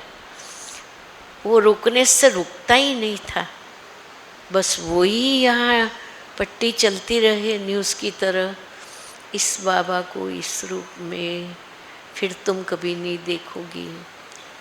तो मेरे साथ पार्टी थी, मैं बस में थी, लेकिन मैं रो रही थी कि ये मुझे ऐसा विचार क्यों आता है, क्या बाबा नहीं रहेगा, बाबा चला जाएगा, ये ऐसा मुझे क्यों विचार आता है। ऐसे ही अहमदाबाद पहुंची तो सेंटर के रीति रिवाज प्रमाण दूसरे दिन मुझे क्लास में अनुभव सुनाने लिए कहा। तो मैं संदली पर बैठी अनुभव सुनाने लिए। तो मैंने कहा, देखो मैं आपको बताती हूँ, ब्रह्मा बाबा अभी ज़्यादा रहने वाला नहीं है, और बाबा चला जाएगा और हम लोग रह जाएंगे। तो हम लोगों को पुरुषार्थ कर लेना चाहिए कि हम भी बाबा के साथ साथ जाए। अब मैं ऐसा सुना रही थी तो क्लास में एक सीनियर दादा बैठी थी, उसने मेरे पर जोर से गुस्सा किया, लड़की कुछ समझ में नहीं आता है, उधर जा, इधर आ जा, संदली पर से इधर आ जा, ऐसे बोलती हैं, तुमको समझ में नहीं आता है, अकल नहीं है। मैं तो चुपके से नीचे उतर गई, पर मेरे को अंदर में तो ये आता रहा। 1 मास के बाद, बरोबर 1 मास के बाद, उसी डेट को मैं 18 दिसंबर बाबा की छुट्टी ली है। 18 जनवरी को हमारी बड़ी सरला दीदी, वो नहीं थी, बड़ौदा चली गई थी एग्जीबिशन पर, मेरे को सेंटर दे करके मैं और वेदांती बहन, एक माता जी थे। अब 18 जनवरी के दिन क्या होता है, सुबह अमृत वेले से मेरे को संकल्प आया कि आज तो मेरे को शरीर छोड़ ही देना है। तो मैंने सुबह बाल धोया, बाल धो करके क्लास किया। मैंने कहा मुझे आज खाना पीना कुछ खाने की इच्छा नहीं है, तो ऐसे करके मैंने कहा आज मुझे आप छोड़ दो। तो मैं सारा समय योग करती रही, और मैंने कहा आज तो शाम तक तो अपने को शरीर छोड़ देना है, बस अभी नहीं रहना है इस शरीर में। ऐसे करके करीब 5:30 बजे एक छोटा कमरा था, वहाँ चली गई और वहाँ बैठ के योग करती रही। मेरे साथ जो वेदांती बहन और एक माता थी, तो और कुछ नहीं था। सरला दीदी चली गई थी, तो जल्दी जाना, खाना पाना खा करके वो तो सो भी गए 8 बजे कमरे में चले गए। करीब 8:30 बजे सेंटर का दरवाज़ा जोर जोर से खटखटाया।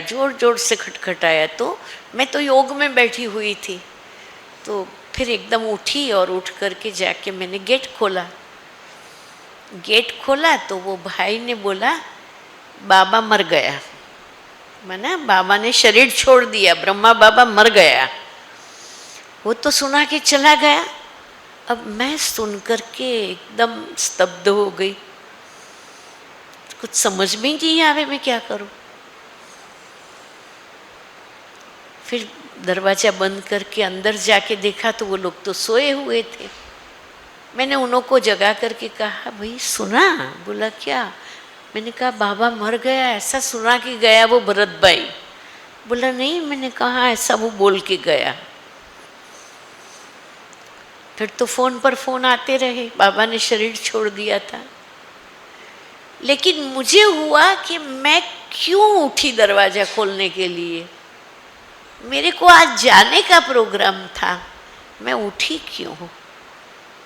तो वो बाबा की जो स्थिति थी ना, वो स्थिति मेरे को अनुभव करा रही थी। बाबा की जो अंतिम स्थिति वो मैसेज दे रही थी कि अब बाबा ज़्यादा नहीं है। बाबा दोबारा मुझे सचमुच नहीं मिले साकार में।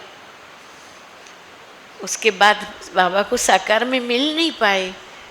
तो ब्रह्मा बाबा की आखिरी जो स्थिति थी ने, बाबा कुछ बोलते नहीं थे किसी को, अपने में ही मतलब पुरुषार्थ में खोए रहते थे। बाबा को देखने से एकदम सर्च लाइट का अनुभव होता था। तो देखो, हमें वेट नहीं करना है, इस बात के लिए हमें अपने आप को अभी से तैयार करना है। वो घड़ी हर एक को अपने लिए खुद को लानी है ना। वो घड़ी मुझे संपूर्ण बनने की घड़ी, इसी जीवन में मुझे अनुभव करने हैं सारे। तो हम सभी अपने अंदर में उस लगन को, बहुतों ने ऐसे अनुभव सुनाया बाबा के अव्यक्त होने के। कईयों को जैसे तार मिलता रहा, कई लोग अचानक ही पहुंच गए। तो ये जो आखिरी सेवा है ने, वो मैसेजिस के द्वारा, मानसिक शुभ भावना, शुभकामना के मैसेजिस के द्वारा होती रहेगी। ओम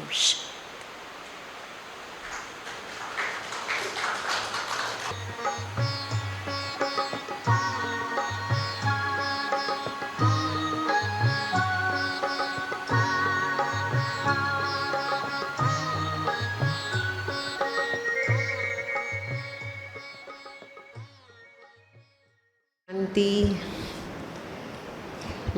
दीदी ने हमें सभी सब्जेक्ट्स में भरपूर किया। ब्रह्मा बाबा के साथ के अनुभव भी ऐसे टचिंग सुनाए कि हमें भी अनुभव हुआ हम बाबा के सन्मुख हैं। वो सीन हमारे सामने भी दीदी ने लाई।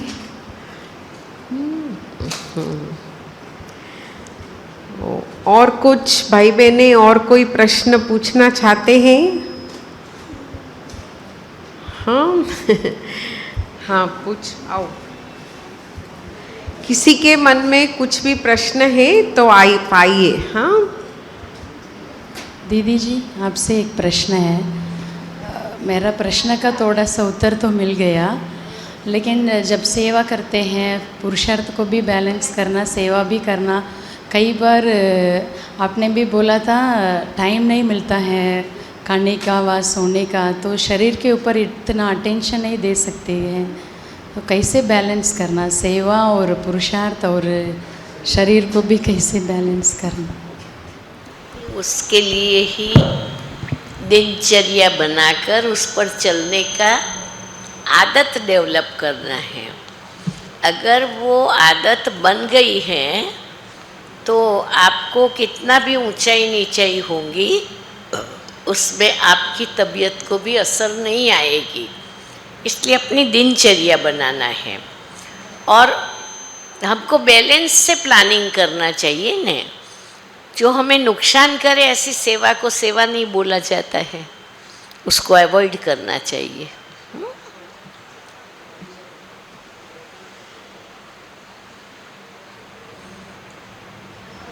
हाँ, और किसी के मन में कुछ संकल्प है? दीदी, मैंने मधुबन में मीटिंग में आपने जो बात सुनाई कि आप शुभ भावना, तो उसके बारे में थोड़ा अपना अनुभव सुनाएंगे या आप कैसे वो अभ्यास कंटिन्यू कर रहे हैं इतने वर्षों से? और उसमें आपने काफ़ी कुछ मतलब जस्ट इशारे में दिया था, तो वो उसके बारे में थोड़ा शेयर करें तो मुझे संकल्प आया।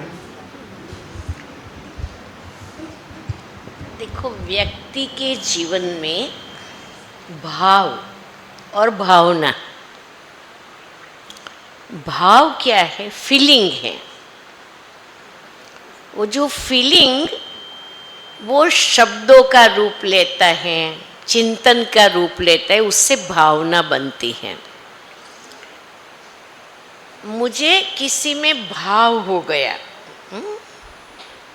उनके व्यक्तित्व को देख करके, और मुझे भावना हुई, मैं उसको चरण स्पर्श करती हूँ, मैं उनको अप्रिशिएट करती हूँ, मैं उनके लिए शुभ सोचती हूँ, तो मेरे अंदर शुभ विचार ऑटोमेटिक चलेगा। तो अभी हम जो बाबा के बच्चे हैं, अब हमें ये मालूम चल गया है कि जो भी है वो सब आत्मा है। तो हमें सबको, हमारा पहला लेसन ही ये है, खुद को भी आत्मा समझना है, सामने वाले को भी आत्मा समझना है। आत्मा समझने से ऑटोमेटिक शुभ भावना क्रिएट होगी। भावना दूसरा रूप कब लेती है? जब हम शरीर को देखते हैं, उनकी कमी कमजोरी को देखते हैं, तब हमारे अंदर दूसरे दूसरे भाव आते हैं। लेकिन अगर हम आत्मा को ही देखें तो हमारे अंदर हमेशा शुभ भाव बना रहेगा कि ये भी मेरे बाप का बच्चा है, ये भी मेरा परिवार है। तो ये भाव रहने से शुभ भावना बनती है। तो ये हमारा बेसिक नॉलेज है। आत्मिक दृष्टि से देखना, आत्मा समझ करके व्यवहार में आना, ये तो हमारा फर्स्ट लेसन है, वो पक्का करना ही पड़ेगा।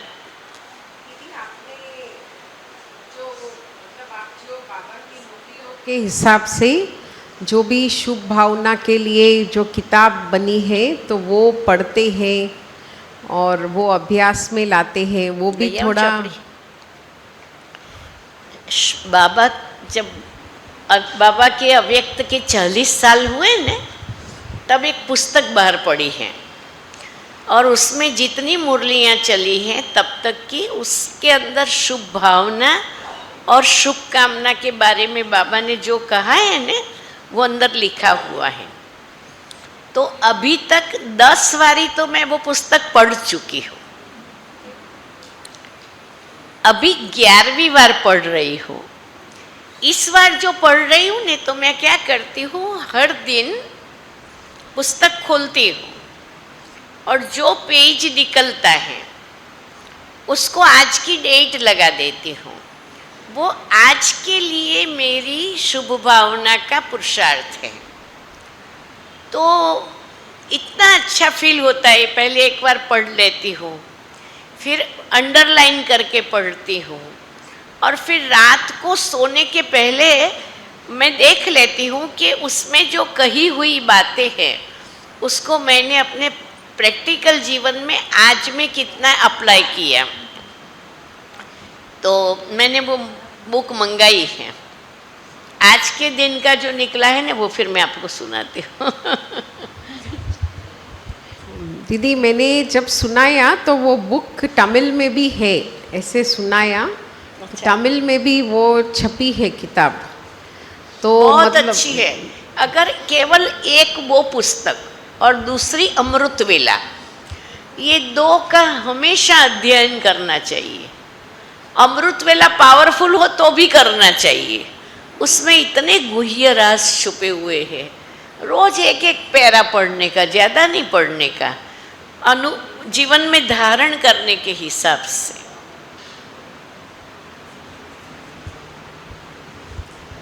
दीदी एक आपने बहुत सारी बातों पर हमें बहुत अच्छा गाइडेंस दिया। आप हमें इस बात का भी गाइडेंस दें कि बाबा कहते हैं आने वाले समय में आपके सेवा केंद्र, लाइट हाउस, पीस हाउस बनेंगे।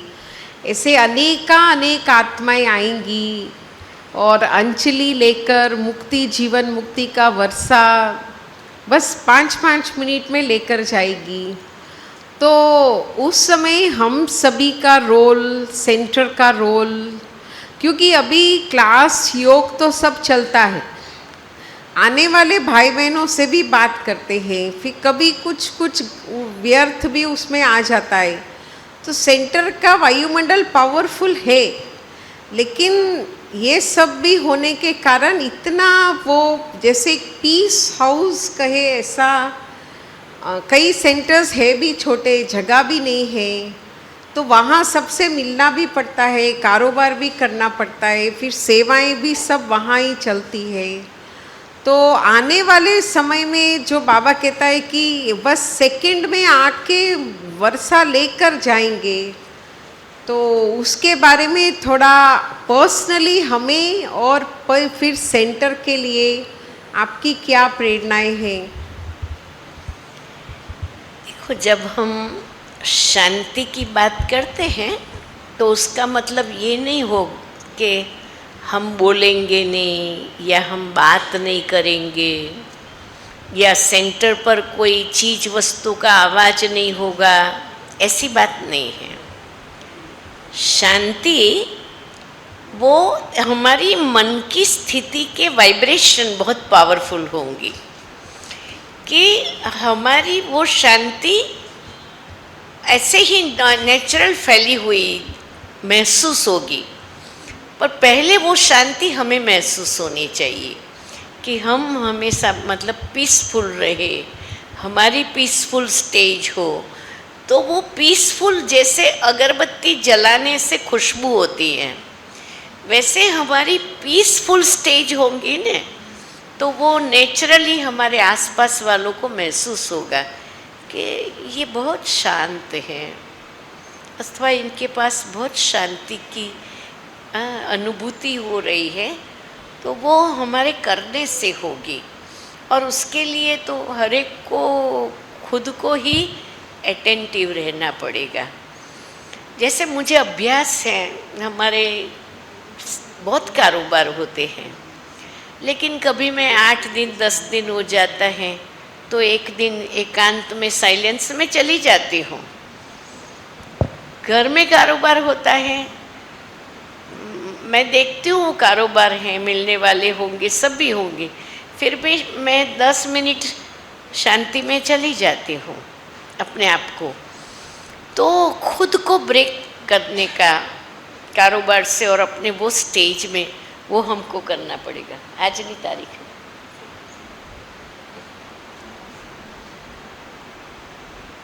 अच्छा 24। ठीक है, आज की तारीख की अभी अंदर तो ढूंढना पड़ेगा, क्योंकि पढ़ करके फिर पर अपन अपने इस संगठन के लिए अभी निकालते हैं, ठीक है, अभी के लिए निकालते हैं, अभी के लिए निकली है। हाँ, अभी मैं सुना रही हूँ। हाँ, मास्टर ज्ञान सूर्य बन, शुभ चिंतक बनो, ये बुक है। परमात्मा संतान और कोई गुण न हो ये हो नहीं सकता। उसी गुण के आधार से ही ब्राह्मण जन्म में जी रहे हैं, अर्थात जिंदा है। ड्रामा अनुसार उसी गुण ने ही ऊंचे ते ऊंचे बाप का बच्चा बनाया। उसी गुण के कारण ही प्रभु पसंद बने हैं, इसलिए गुणों की माला बना रहे थे। ऐसे ही हर ब्राह्मण आत्मा के गुण को देखने से श्रेष्ठ आत्मा का भाव सहज और स्वतः ही होगा, क्योंकि गुण का आधार है ही श्रेष्ठ आत्मा। कई आत्माएं गुण को जानते हुए भी जन्म जन्म की गंदगी को देखने के अभ्यासी होने कारण गुण को न देख अवगुण ही देखती हैं। लेकिन अवगुण को देखना, अवगुण को धारण करना ऐसी ही भूल है जैसे स्थूल में अशुद्ध भोजन का पान करना। स्थूल भोजन में अगर कोई अशुद्ध भोजन स्वीकार करता है तो भूल महसूस करते हैं ना। लिखते हो ना कि खान पान में कमज़ोर हूँ, तो भूल समझते हो ना।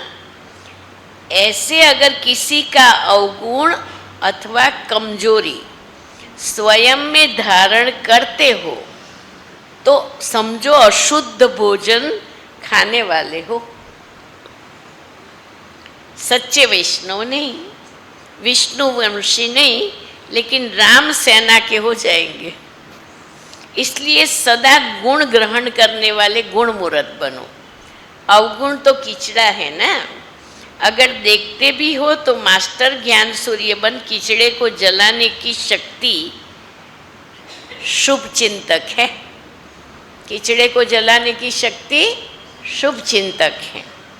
बुद्धि में जरा भी कीचड़ा होगा, ध्यान से सुनो, बुद्धि में जरा भी कीचड़ा होगा तो शुद्ध बाप की याद टिक नहीं सकेगी, प्राप्ति कर नहीं सकेंगे।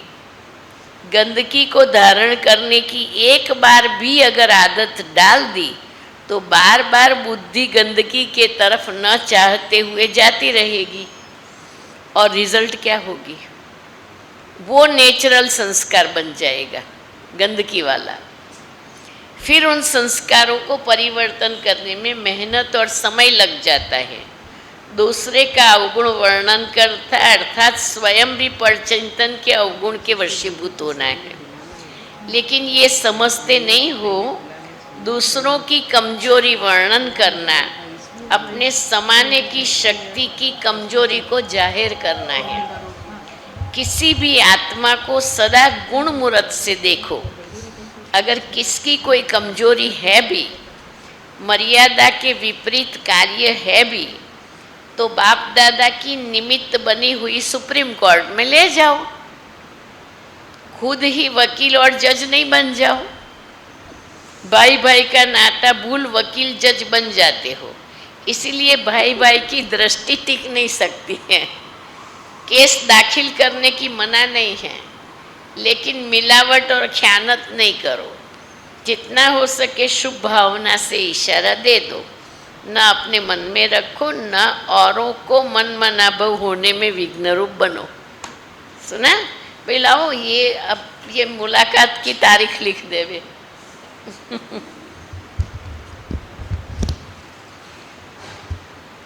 ये मीटिंग में ऐसा लिखेंगे। हाँ, समझ? चेन्नई, हाँ ठीक है, चेन्नई।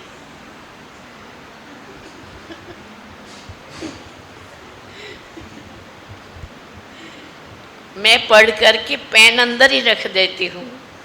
बहन ये जी भी ने रख दीजिए, भले रख दीजिए।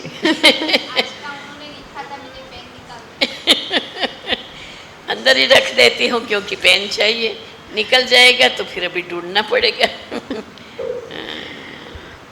दीदी, हाँ, किसी ने मतलब अभी प्रश्न भेजा है। दीदी इतना व्यस्त होते हैं, तो आपकी दिनचर्या का कुछ आउटलाइन हम सभी को जो आपको लगे वो शेयर करना चाहेंगे? कर सकते, क्यों नहीं। सुबह 3 बजे मैं उठती हूँ, 4 से पौने 5 मेडिटेशन करती हूँ।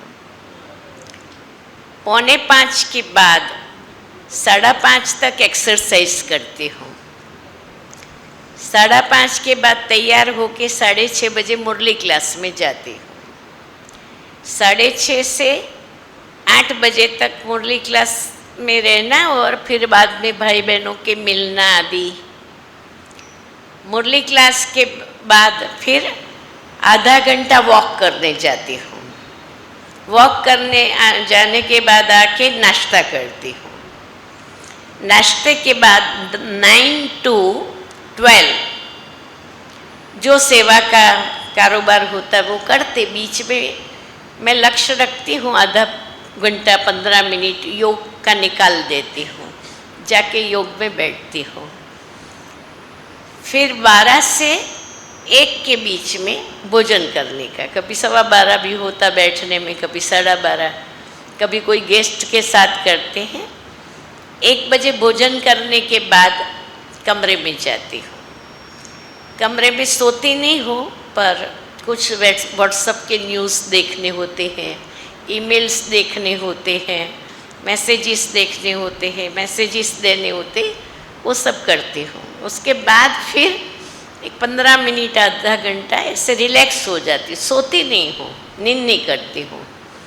उसके बाद फिर 3 बजे से कारोबार चालू करती हूँ। 4 बजे रेडी हो करके थोड़ा टाइम बाबा के कमरे में मेडिटेशन में जाती हूँ। फिर विजिटर्स आते हैं या बाहर प्रोग्रामों में जाना आना होता है, तो 6:30 बजे तक 7 बजे तक वो चलता। फिर 7 से 7:30 मेडिटेशन नुमाशाम करती हूँ।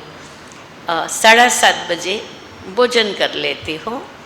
फिर 7:15 बजे हम घर के भाई बहनें सब आपस में पौना आधा घंटा बैठते हैं, 8:15 से पौने 9 बजे तक, और पूरी दिनचर्या आदि की शेयरिंग करते हैं। पौने 9 बजे कमरे में चली जाती हूँ, 9:30 बजे सो जाने।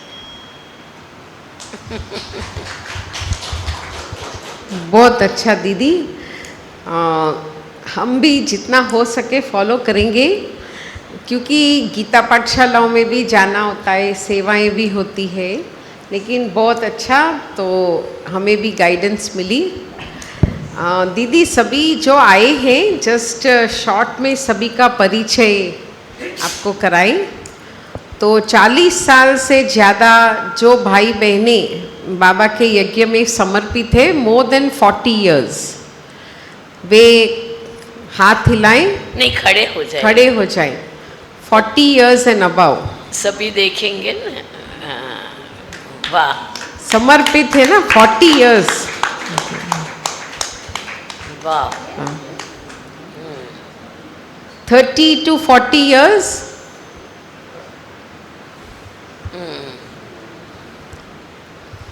बहुत अच्छा। 20 to 30 years, ताली बजाओ सभी।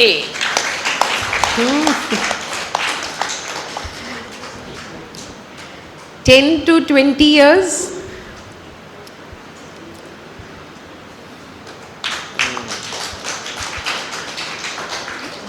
5 to 10 years, 10 से 20 में ज़्यादा संख्या है, जी दीदी। 10 से 20 साल के। हाँ, 1 to 5 years, बहुत दीदी। यहाँ जो रोजी बहन के समय जो कुछ भाई बहनें थे, तो वो अभी तमिलनाडु जोन में अलग अलग डिस्ट्रिक्ट्स में, तो मोस्टली वहाँ पर है सेवाएं संभालते। कई यहाँ हैं, बाकी थोड़े थोड़े बाहर भी गए हैं। तो बाहर माना विदेश? नहीं, विदेश में नहीं। अच्छा अच्छा, तमिलनाडु में पूरा जोन में दीदी अलग अलग डिस्ट्रिक्ट्स है, 36 डिस्ट्रिक्ट्स है तमिलनाडु में। केरला की 8 डिस्ट्रिक्ट्स है, और यूनियन पौंडीचेरी एक यूनियन टेरिटरी। सो सब सेवाएं तमिलनाडु जोन, एक ही तमिलनाडु जोन मिल करके ये सब। जो शांति धाम में भाई बहनें रहते हैं वो एक खड़े हो जाएं।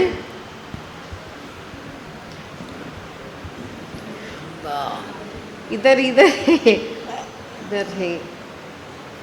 आप हम सामने आ जाओ तो मालूम चले। अच्छा, ये बहनें भी वहाँ रहती हैं? यहाँ यहाँ अच्छा, शांतिधाम मना यहाँ। ओके। ये बैठी रिट्रीट सेंटर से सुंगवार छत्रम और श्री पेरुम्बदूर से जो आए हैं, रिट्रीट सेंटर से आए हैं, और भी हैं वहाँ जी, वेरी गुड। और चेन्नई के सभी सेंटर्स की बहनें और भाई, जो आउटसाइड चेन्नई है वो बाद में, चेन्नई के सभी सेंटर्स।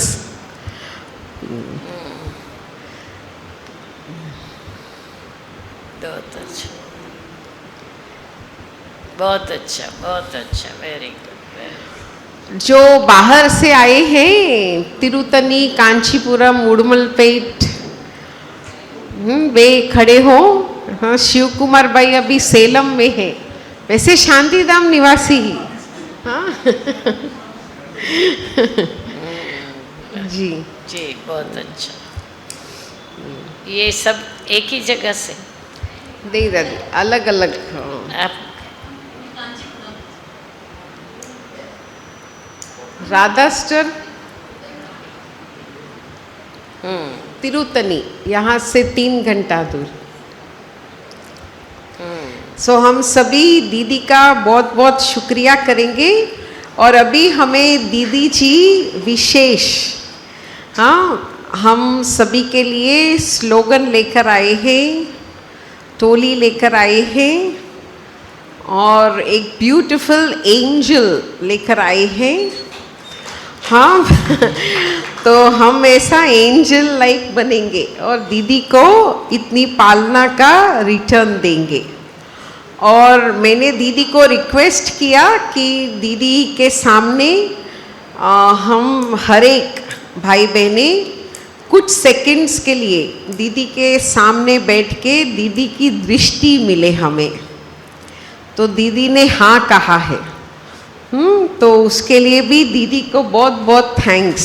हाँ, பிளஸ்ஸிங் கார்டு மனிஷா வெண்ட வாங்கிப்போம். தீதி திருஷ்டி மட்டும் கொடுப்பாங்க, பீனாஸ்டர் டோலி கொடுப்பாங்க.